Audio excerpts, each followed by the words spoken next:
was very soon after that night that I woke up with a being in my face, in my bedroom, in that farmhouse, in that house. And I thought it was my dad my dad always did pranks. Right. And I thought he had a mask on. I said, Dad, take the mask off. You know, it's the middle of the night. And I reached up and touched it. And it just stood over me dead silent, a gray, your typical gray. And I touched it and it was cold and wet and very porous, like giant pores. And I went, ah! And then as soon as I reacted, I was paralyzed. Yeah. I couldn't move, and I could move my eyes, but I couldn't move. And then from there, I saw at the foot of my bed 2 or 3 more reptile-looking beings. I don't want to call them aliens, but they were ETs. What did they look like? They had hoods on. They were reptiles. They were probably 3 or 4 feet tall. Oh, shorter. They were short, and they came in and picked me up and carried me to the foot of my bed. There was a flash of light. I thought I was going out my window, but there was a flash of light, and it was kind of very disorienting.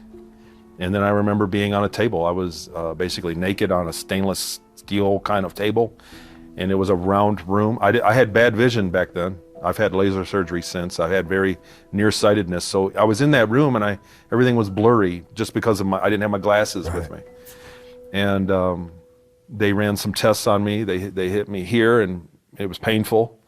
And they said the short reptile was talking to me telepathically. It was telepathic. Right. And he said, we're going to run some tests on you. We want your help. And I thought it was first contact. I thought that here's our ETs are finally, I knew you guys were real. Finally, there are ETs. I'm going to prove that. I was going to be the kid that was going to go home and tell his parents there's ETs. And he said, we need to borrow his exact words were, we need to borrow your consciousness. You're going to help us. Do you want to help us? And I said, yes.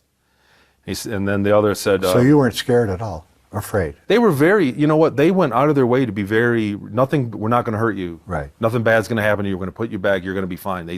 I was afraid when I came to. Sure. And, but they were very, very, we're not going to do anything to hurt you. I said, this just hurt, you know.